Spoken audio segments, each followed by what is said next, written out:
बसने फरफटत नेल्यानं स्कॉर्पिओ वाहनाचं प्रचंड प्रमाणात नुकसान. स्कॉर्पिओ चालक गंभीर जखमी. चूक बस चालकाची आहे का याबाबत चौकशी सुरू. नवापूर शहराच्या हद्दीतून जाणारा राष्ट्रीय महामार्ग क्रमांक 6 वर पुन्हा एकदा अपघातानं थरका पडवलाय.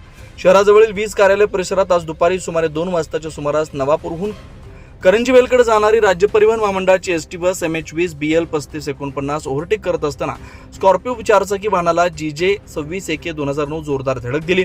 या धडकेत दोन्ही वाहनांचा अपघात झाला. परिसरात एकच खळबळ उडाली.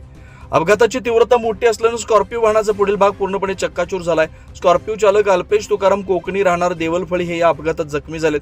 त्यांच्या हातापायाला व डोक्याला मार लागल्याची माहिती मिळते.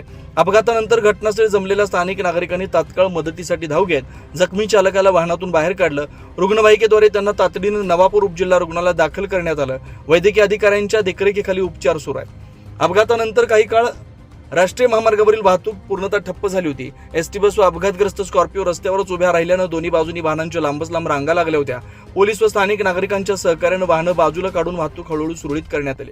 घटनेची माहिती मिळताच नवापूर पोलीस ठाण्याचे पोलीस उपनिरीक्षक भाऊसाहेब लांडगे तसेच पोलीस हवालदार नरेंद्र गुराव यांनी तात्काळ घटनास्थळी भेट देऊन पाहणी केली. दोन्ही वाहनांचा पंचनामा करण्यात आला. बस चालकाची चौकशी सुरू आहे. प्राथमिक माहितीनुसार ओव्हरटेक करताना अंदाज चुकल्यामुळे हा अपघात घडल्याची शक्यता पोलिसांकडून व्यक्त करण्यात येते.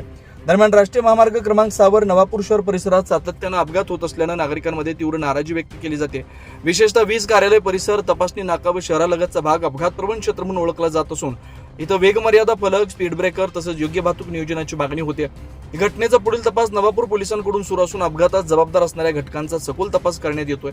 दरम्यान महामार्गावरून प्रवास करणाऱ्या वाहन चालकांनी वेगावर नियंत्रण ठेवून नियमांचं पालन करावं असं आवाहन पोलीस प्रशासनाकडून करण्यात आलं. 24 लाईव्ह महाराष्ट्र न्यूजसाठी वसंत वाणी, नवापूर, विसरवाडी.